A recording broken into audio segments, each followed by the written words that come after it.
పుత్రిక మనందరి ప్రియతమ నాయకురాలు the most happening dynamic young lady leader of this country दीदी दीदी दीदी उधर तरफ दीदी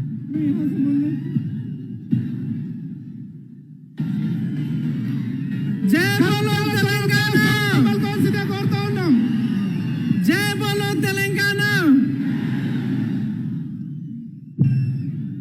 बहनों और भाइयों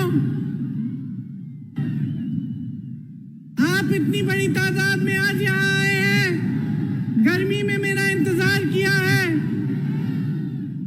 और मेरे आने के बाद मेरा स्वागत इतने प्रेम से आपने किया है इसके लिए मैं आपकी बहुत बहुत आभारी हूं।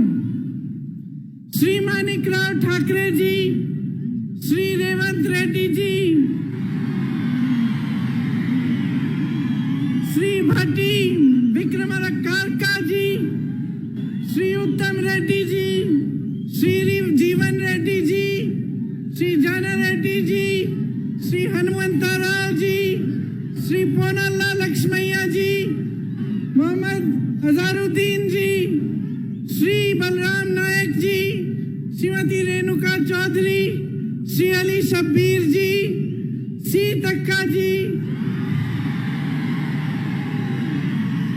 श्री मधु गौड जी, श्री जग्गा रेड्डी जी, श्री के राजू जी, श्री नरसिम्हा रेड्डी जी, वामसी जी, संपत जी, नदीम जावेद जी और रोहित चौधरी जी।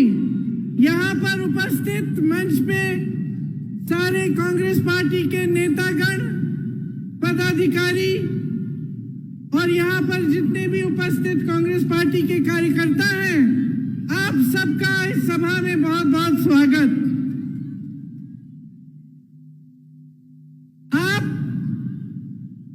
तेलंगाना को मां बोलते हैं। ये एक जमीन का टुकड़ा नहीं है आपके लिए, ना एक नक्शे पे बनाई हुई लकीर है। ये आपके लिए वो धरती है जिसे आप मां समान मानते हैं, जिसके लिए आपके दिल में वो श्रद्धा है, वो प्रेम है और वो निष्ठा है जो एक बेटे या एक बेटी की अपने मां के प्रति होती है। शायद आप हट जाए तो देख पाएंगे। इस धरती के लिए दिख रही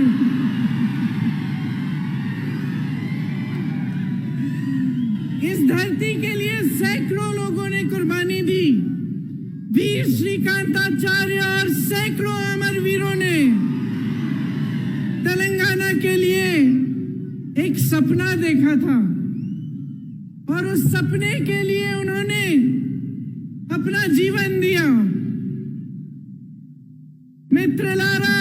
मित्रुलारा कोशिश करूंगी। तेलंगाना विद्यार्थी अमरवीरल्लू ए आकांक्षाल कोसम आत्म बलिदानल्लू చేసుకున్నారు। ठीक बोला? उनकी क्या इच्छा थी, उनकी क्या आशा थी?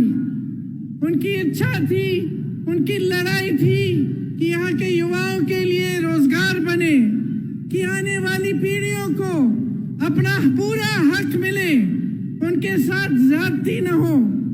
किसानों के लिए उन्होंने ये सपना देखा था कि उनको पानी मिले, फसलों का सही दाम मिले, कर्ज का बोझ न उठाना पड़े। अपनी बहनों के लिए ये सपना देखा था कि पूरी तरह से उन्हें भी अपना हक मिले और सारी सुविधाएं मिले। वारंगल, रेड्डी, नलगोंडा, करीमनगर, महबूबनगर जैसे शहर भी हैदराबाद की तरह विकसित हो, उनका नाम भी पूरी देश दुनिया में मशहूर हो। ये शहीद जिन्होंने तेलंगाना के लिए अपना जीवन दिया, ये चाहते थे कि बाबा साहेब अम्बेडकर महात्मा फूले जी, कोमरम भीम जी का जो सपना है वो साकार हो, सबको सामाजिक न्याय मिले, सबको समान हक मिले। पूरे तेलंगाना का यही नारा था, नीरू निधनु नियामकालु। पानी, फंड्स और रोजगार, यही आप सबका नारा था। इसके लिए सैकड़ों कुर्बानियां दी गई। किसान, युवा, महिलाएं, दलित, आदिवासी सब आंदोलन के नायक थे। यहाँ की बेटे, यहाँ की बेटियां इस आंदोलन के नायक थे। ऐसा कोई एक नेता नहीं था जिसने इस आंदोलन को आगे बढ़ाया। ये आपका आंदोलन था, तेलंगाना की धरती के बेटे और बेटियों का आंदोलन था। उन्होंने कुर्बानियां दी, उन्होंने आंदोलन किया और इन कुर्बानियों की वजह से आज हम तेलंगाना प्रदेश में खड़े हैं। आप तो जानते ही होंगे, मेरे परिवार ने भी कई कुर्बानियां दी इस देश के लिए। इंदिरा भी शहीद हुई।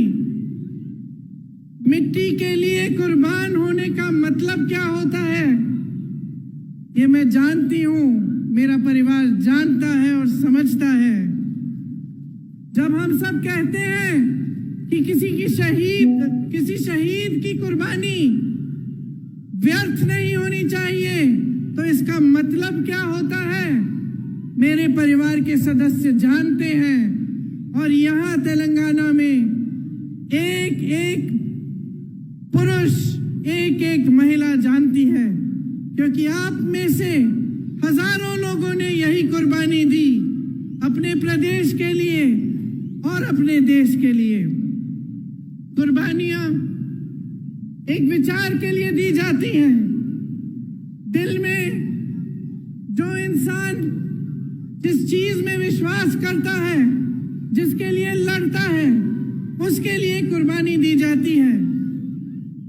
जब सैकड़ों युवाओं ने तेलंगाना के लिए कुर्बानी दी, तो मेरी मां सोनिया जी ने गहराई से ये समझा कि यहाँ की आवाज क्या है, यहाँ की जनता क्या चाहती है।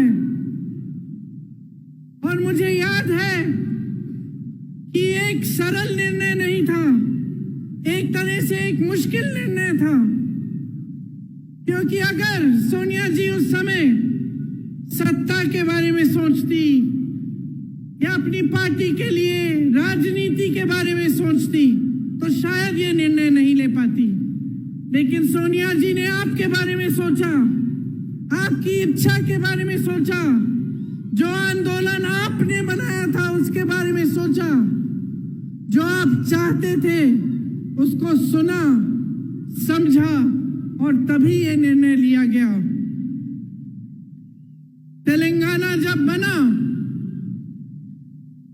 तो ये स्पष्ट था कि ये प्रदेश अपना रास्ता अपने आप तय करेगा। सबकी यही इच्छा थी और आशा थी कि एक मजबूत प्रदेश बनेगा, कि जितनी आशाएं आंदोलन में व्यक्त की गई थी, जितने बलिदान दिए गए थे, उनका आदर होता। और सब चाहते थे कि चाहे हमारी सरकार बने, चाहे किसी और की सरकार बने, लेकिन तेलंगाना एक नया प्रदेश बना है, अपने आंदोलन से उभरा है। इसमें सब किसान, दलित, आदिवासी, जनता, युवा सब शामिल हुए। तो हम सब चाहते थे कि कैसी भी सरकार आए, चाहे हमारी सरकार भी ना हो, लेकिन तेलंगाना के लिए कुछ अच्छा करके जाएगी और कुछ बनाएगी और आपको विकसित बनाने के लिए दिन रात काम करेगी। लेकिन अफसोस की बात है कि जो सपना और जो आपकी इच्छा थी नीरू निधनु नियामकालु की, वो अभी तक पूरी नहीं हुई। आज परिस्थितियां ये है कि सत्ताधारी नेताओं को ही पानी मिल रहा है, सारा फंड सत्ताधारी नेताओं को ही मिल रहा है और सारी जो नौकरियां हैं यहाँ के युवाओं को मिलने के बजाय उनके करीबियों और उनके दोस्तों को मिलती हैं। ये आपका सपना नहीं था। बीआरएस सरकार यहाँ एक शासन चला रही है जिसमें आपके सपने साकार नहीं हो पा रहे हैं। उनको शायद ये लगता है कि ये प्रदेश उनकी जागीर है और वे इसके नए जागीरदार हैं। लेकिन इसके लिए आप नहीं लड़े। इसके लिए आपके बहनों, आपकी भाइयों ने बलिदान नहीं दिया। इसके लिए आपका आंदोलन नहीं चला। आपका आंदोलन इसलिए चला कि आपको अपना पूरा हक मिले, कि जितने रोजगार बन रहे हैं वो यहाँ के युवाओं और युवतियों को मिले। और इसीलिए जब बीआरएस की सरकार ने कहा कि वो आपको कर्ज मुक्त करना चाहती है और ये वादा दिया, 2.5 लाख किसानों पर आज भी 1.5 लाख रुपए का कर्ज है। 2.5 लाख किसानों पर, एक किसान पर कर्ज है और आपको अभी तक कर्ज मुक्त नहीं किया है। अपना वादा पूरा नहीं किया। 8,000 किसानों ने 2014 से लेकर आज तक आत्महत्या कर डाली। रोजाना लगभग 3 किसान आत्महत्या करते हैं। केसीआर जी ने कहा था कि हर घर में एक नौकरी देंगे। मैं आप सबसे पूछना चाहती हूं, आपके घरों में नौकरी मिली कि नहीं? नहीं मिली। नहीं। यहाँ के हाल में यहाँ के 40 लाख युवा बेरोजगार हैं। 2018 में इन्होंने कहा था कि हर महीने 3,000 रुपए बेरोजगारी का भत्ता मिलेगा। आपको मिल रहा है ये भत्ता? अगर भत्ता देते तो एक युवा को आज 1.5 लाख से ज्यादा रुपए मिलते। क्या मिल रहे हैं आपको? क्या मिले आपको? 2 लाख नौकरियों के पद खाली पड़े हैं, सरकार में भरे नहीं गए हैं, आपको नहीं दिए गए। भर्तियों का खाल देखिए, टीपीएससी का पेपर लीक हो गया, कोई एक्शन लिया इन्होंने? किसी पे कार्रवाई हुई? जिन बच्चों ने मेहनत से पढ़ाई की थी, जिनके माता पिता ने अपनी मेहनत और ईमानदारी की कमाई से उनकी फीस दी थी ट्यूशन के लिए, उनकी कोई मदद, कोई सहायता हुई? तो पिछले 9 सालों में 12 स्टेट यूनिवर्सिटीज में एक भी भर्ती नहीं हुई है। सोचिए आप, उस्मानिया जैसी तमाम यूनिवर्सिटीज टीचर्स और फंड की कमी से जुड़ रही हैं। एक भी सरकारी यूनिवर्सिटी नहीं बनाई गई। प्राइवेट यूनिवर्सिटी जरूर बनाई है जिसमें आपको लूटा जाता है और फीस इतनी ज्यादा होती है कि आधी जनता तो उसको दे नहीं पाती। एससी, एसटी, ओबीसी, माइनॉरिटीज के लिए 15 लाख विद्यार्थियों के 4,000 करोड़ दबाकर बैठी है सरकार और कुछ नहीं किया है। भर्तियां नहीं हो रही हैं अध्यापकों की, कोई नौकरियां नहीं मिल रही हैं युवाओं की। तो ये परिस्थितियां हैं आज आपकी। आपको बहुत चीजें कही गई थी, बहुत वादे किए गए थे, लेकिन वो वादे पूरे नहीं किए। आप शायद जानते नहीं होंगे कि बच्चों के स्कूल भी कम हो गए हैं। कम बच्चे एनरोल हो रहे हैं पाठशालाओं में और शिक्षा का ही बजट कम कर दिया है। हाँ? आप सोचिए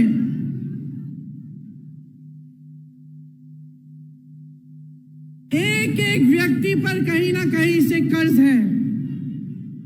हर व्यक्ति के ऊपर हजारों रुपए का किसी न किसी तरह से कर्ज है।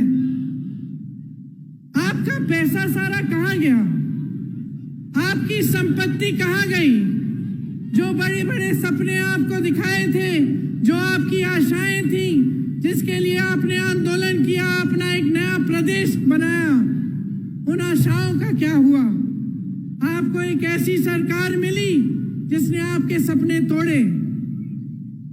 तो अब आपको तय करना पड़ेगा बहनों और भाइयों, कुछ महीनों में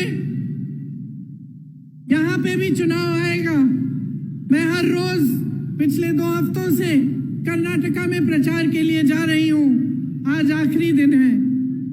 वहां खूब भाषण देके आई हूं और क्या कहती हूं मैं वहां, आप भी सुन लीजिए कि देखिए, ये प्रदेश, ये देश आपका है, और खास तौर से तेलंगाना, जहां पे आपने युवाओं ने बलिदान दिया इस प्रदेश को बनाने के लिए, ये आपका है। इसकी सुरक्षा, इसको संभालना, इसके भविष्य को मजबूत बनाना आपका भी कर्तव्य है।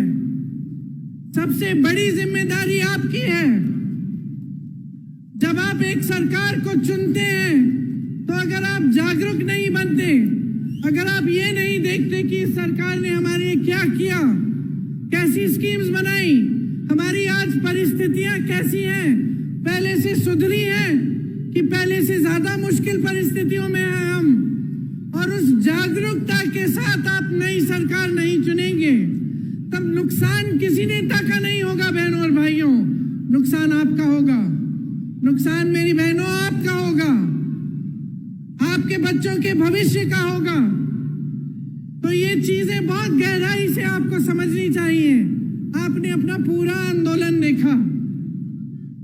आज आप यहाँ पे जब मुझे कहते हैं कि मैं इंदिरा अम्मा जैसी एक नई इंदिरा अम्मा हूं, ये हल्की बात नहीं है बहनों और भाइयों, ये हल्की बात नहीं है। जब आप ऐसे कहते हैं तो मुझे अपनी जिम्मेदारी का एहसास होता है, क्योंकि आप उस महिला को याद कर रहे हैं जो 40 साल से पहले ही गुजर चुकी है, शहीद हो गई देश के लिए 1984 में। आज हम 2023 में हैं, लेकिन आप उनको श्रद्धा के साथ, श्रद्धा पूर्वक, प्रेम के साथ याद कर रहे हैं, और आप अभी भी आशा रख रहे हैं कि उनकी तरह कोई आपकी मदद करे, क्योंकि वो एक ईमानदार नेता थी, अपनी देश के लिए समर्पित थी और आपके भविष्य के लिए समर्पित थी। तो जब आप ऐसा कहते हैं तो मेरे मन में एक बहुत बड़ी जिम्मेदारी का एहसास होता है कि आपके सामने खड़े होकर मैं ना झूठे वादे कर सकती हूँ, ना झूठी बातें बता सकती हूँ, और आपके सामने जब मैं खड़ी होती हूँ तो ईमानदारी से मैं सच बोलना चाहती हूँ, और मैं यही कहना चाहती हूँ जिसमें आपकी भलाई है। इसीलिए आपने सोनिया अम्मा का नाम भी लिया, और आपको मालूम है कि आपके प्रदेश को बनाने में उनकी भूमिका बहुत रही। मैं उनकी बेटी हूँ। यहाँ अगर आपके सामने खड़ी हूँ तो मैं समझती हूँ कि ये निर्णय उन्होंने पूरी जिम्मेदारी से लिया, और वे भी आपके लिए आजीवन समर्पित रही। तो अब आपकी भलाई की बात क्या है? आपकी भलाई की बात यह है कि आप एकदम जागरूक बने। आजकल जैसे राजनीति यहाँ चल रही है पूरे देश में, कि काम कोई नहीं कर रहा है, दूसरों के काम पर अपना नाम डाला जा रहा है। चुनाव के समय आपकी बातों को करने के बजाय दुनिया भर की बातें चल रही हैं। धर्म के नाम पर, जाति के नाम पर आपको गुमराह किया जाता है, आपके जज्बातों को उभारा जाता है ताकि आपका वोट मिल जाए, सत्ता मिल जाए, और उसके बाद कोई काम करने की जरूरत नहीं है, क्योंकि 5 साल बाद फिर से आपके जज्बातों पर वोट मांगेंगे, अपने काम पर वोट नहीं मांगेंगे, विकास पर वोट नहीं मांगेंगे। ये जो bye bye Modi, bye bye KCR आपने लिखा है, अगर आप सचमुच बाय बाय चाहते हैं तो अपनी जिम्मेदारी को समझिए। जो पार्टियां आपको बता रही हैं उनको परखिए, पढ़िए, देखिए कांग्रेस पार्टी क्या कह रही है। आज ये हैदराबाद का यूथ डिक्लेरेशन किया गया, ये आपका सम्मान है कि हम आज ये डिक्लेरेशन कर रहे हैं। और हम सब नेता यहाँ बैठे हुए, सब जो यहाँ मौजूद हैं, इस डिक्लेरेशन के लिए आपके प्रति जवाबदेह बनेंगे। अगर हमारी सरकार बनेगी, 5 साल बाद ये काम नहीं किए गए तो हमें निकाल देना।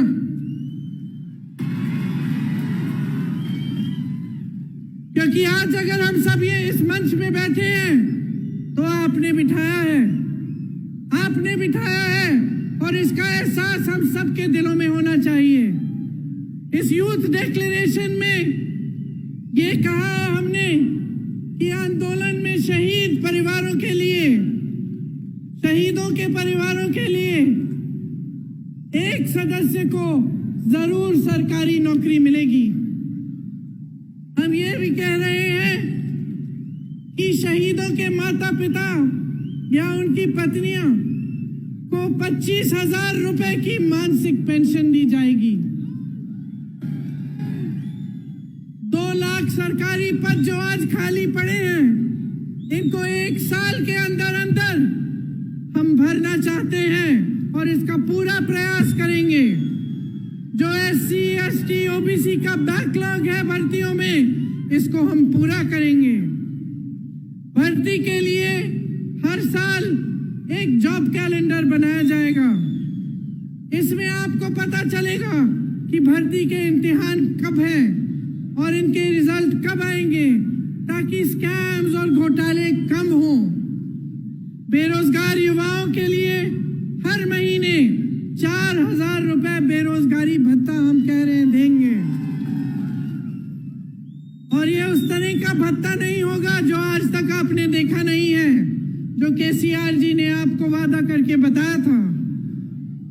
हम ये निर्णय ले रहे हैं कि आपको मिलेगा, और ये हम पूरा प्रयास करेंगे कि जल्दी से जल्दी अगर सरकार बने तो ये काम शुरू होगा। प्रदेश के 7 जोन्स में एम्प्लॉयमेंट एक्सचेंज बनाना चाहते हैं हम, और हर जिले में, जैसे रेवंत जी ने भी आपको बताया, स्किल डेवलपमेंट सेंटर बनाया जाएगा। तेलंगाना में सरकारी सहायता पाने वाली प्राइवेट कंपनीज की भर्तियों में तेलंगाना के युवाओं को 75% आरक्षण मिलेगा। स्पेशल गल्फ सेल बनेगा, जिसमें जो गल्फ के देशों में रोजगार के रास्ते बनते हैं, उनकी सुविधा आपके लिए बनाई जाएगी। शिक्षा को बढ़ावा दिया जाएगा। इन्होंने शिक्षा की बजट कम की है। आप सोचिए कि किस तरह का भविष्य बनाना चाहते हैं आपके लिए, अगर स्कूल ही नहीं खुलवा रहे हैं, अगर शिक्षा की बजट कम हो रही है। SC, ST, OBC, माइनॉरिटीज और EWS के जरूरतमंद बच्चों के लिए फीस का रीइंबर्समेंट किया जाएगा। जो 4,000 करोड़ सरकार के ड्यूज हैं वो क्लियर किए जाएंगे। खम्बम, मेडक में नई इंटीग्रेटेड यूनिवर्सिटीज बनाई जाएंगी। शिक्षा प्राप्त कर रही 18 साल से ऊपर की लड़कियों को इलेक्ट्रिक स्कूटर मिलेगा। हाँ, ये मुझे भी पसंद है, ये वाला। 4 नई IIIT बनाना चाहते हैं हम। वर्ल्ड क्लास की स्पोर्ट्स यूनिवर्सिटी, ये सब काम हम करना चाहते हैं। और इसके अलावा बहुत सारी चीजें इस यूथ के जो आपने ये जो डिसीजंस लिए हैं उसमें लिखे गए हैं। आप सबको पढ़ना चाहिए और सबको अच्छी तरह से समझना चाहिए।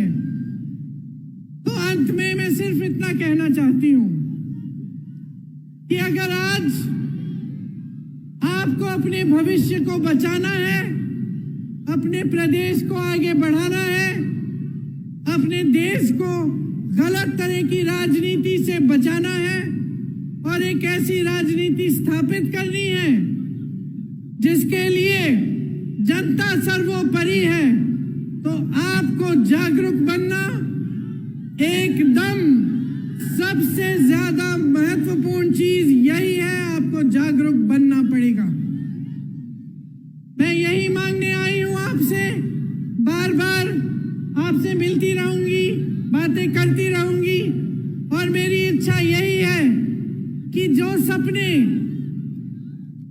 शहीदों ने, आपकी बहनों, आपके भाइयों ने आपके प्रदेश के लिए देखे, जिन सपनों को साकार के लिए करने के लिए सोनिया अम्मा ने और कांग्रेस पार्टी ने ये निर्णय लिया था और जिस प्रदेश के लिए इंदिरा अम्मा ने दिन रात काम किया था, वो एक विकसित मजबूत प्रदेश बने जो पूरी दुनिया में मशहूर रहे। यही मेरी इच्छा और आशा है। आप सबने बहुत बहुत ध्यान से मेरी बातों को सुना, इसके लिए मैं आपको बहुत धन्यवाद देती हूँ, बहुत धन्यवाद देती हूँ। एक बार मेरे साथ कहिए, जय हिंद, जय हिंद, जय हिंद। धन्यवाद। ఒక్క 2 నిమిషాలు వేచి ఉండవలసిందిగా కోరుతా ఉన్నాం.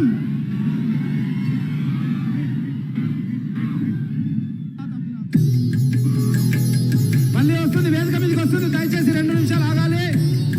2 నిమిషాలు ఓపికతో ఉండవలసి కోరుతా ఉన్నా. ఎన్ఎస్ఐ యువజన కాంగ్రెస్ అధ్యక్షులు యూత్ డిక్లరేషన్ ను మేడం చేతుల మీదుగా రిలీజ్ చేస్తారు.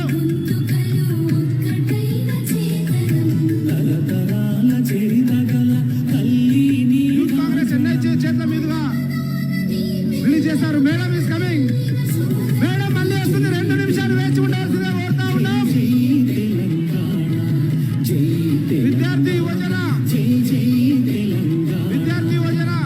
డిక్లరేషన్ రిలీజ్ చేస్తారు. యువజన కాంగ్రెస్ ఎన్ఎస్ఐ రాష్ట్ర అధ్యక్షులు, సిటీ అధ్యక్షులు,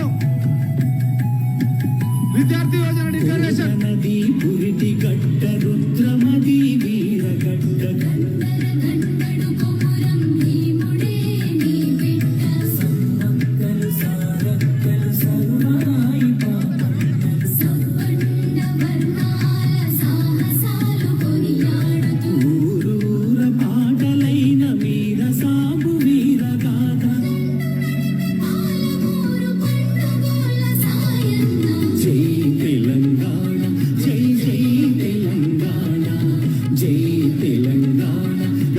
2 చప్పట్లు కొట్టి మేడంకు వీడుకోలు చెప్పండి. గట్టిగా పెద్ద ఎత్తున కరతాళ ధ్వనులతో ప్రియాంక గాంధీ కోరుతా ఉన్నా. ప్రియాంక గాంధీ గారికి జానపద జన జీవన జావళీలు జాలువార వేల కొలదిగా వీరులు పాట చేంజ్ అయ్యి పెద్ద సౌండ్ పాట చేంజ్ చేయాలి. జై తెలంగాణ, జై జై తెలంగాణ.